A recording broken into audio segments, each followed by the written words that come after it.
qu'est-ce que pour moi être photographe aujourd'hui? Alors, c'est une question. Du coup, moi, je suis pas photographe, puisque moi, je suis plasticienne et je travaille à partir de photographies du coup que je récupère. Donc, c'est des photographies qui ont été du coup faites par des amateurs, donc pas des photographes. Et donc, moi, je ne suis pas photographe en tant que telle. Après.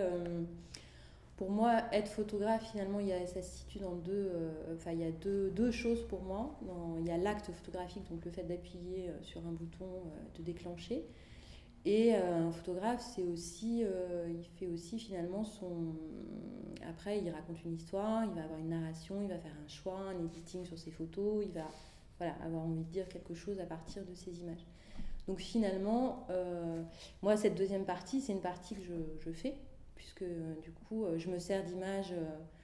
Voilà, j'ai une collection comme ça un peu énorme de photographies que j'ai amassées sur les vides-greniers, les brocantes, dans mes propres photos de famille. Et donc après, je raconte des histoires à partir de ces images-là. Alors, la notion de temporalité dans ma démarche artistique, ça c'est une question qui du coup se situe vraiment au cœur de ma démarche,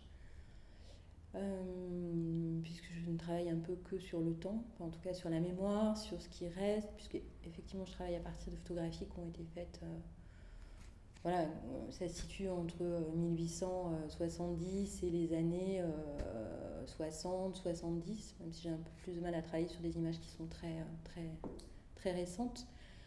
Mais évidemment, je travaille sur le temps. Et là, cette série-là, qui est exposée ici, Avant que tu ne disparaisses, parle effectivement complètement du temps, de ce qui est encore visible,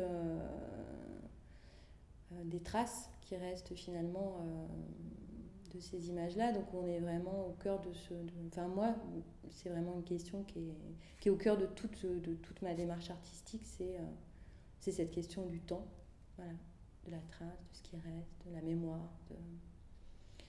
Voilà. Et cette série, Avant que tu ne disparaisses, donc c'est des images qui sont issues de ce qu'on appelle la photocarte de visite. Donc c'est des photos qui ont été réalisées par des photographes là, professionnels, des photographes de quartier.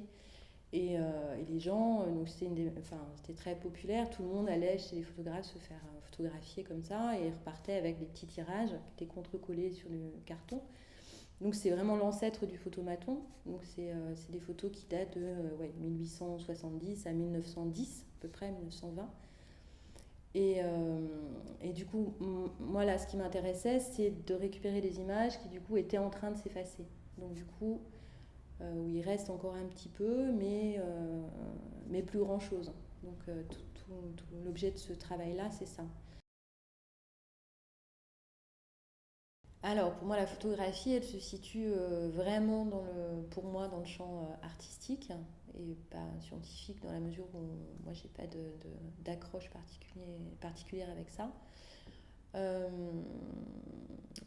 donc voilà, ma démarche, elle est vraiment d'aller chercher ces images-là, qui sont des images d'anonymes oubliés, qui étaient du coup enfouies dans des cartons, dans des albums, abandonnés finalement par leurs propriétaires et leur famille. Donc c'est des images oubliées aussi parce qu'on ne peut pas leur raconter, en tout cas l'histoire de ces personnes-là, on ne les connaît pas. Donc moi, c'est voilà, c'est un matériel qui me permet de raconter d'autres histoires. Euh, Souvent, je trouve que ça se compare un peu à un écrivain. Il a un roman, son matériel, c'est des mots. Moi, c'est des images et je vais constituer voilà, une histoire à partir de ces images-là.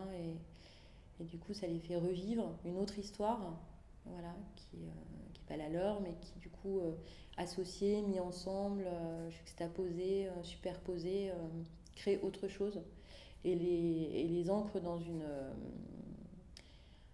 une histoire plus contemporaine, enfin, qui est la nôtre aujourd'hui et qui les remet ici.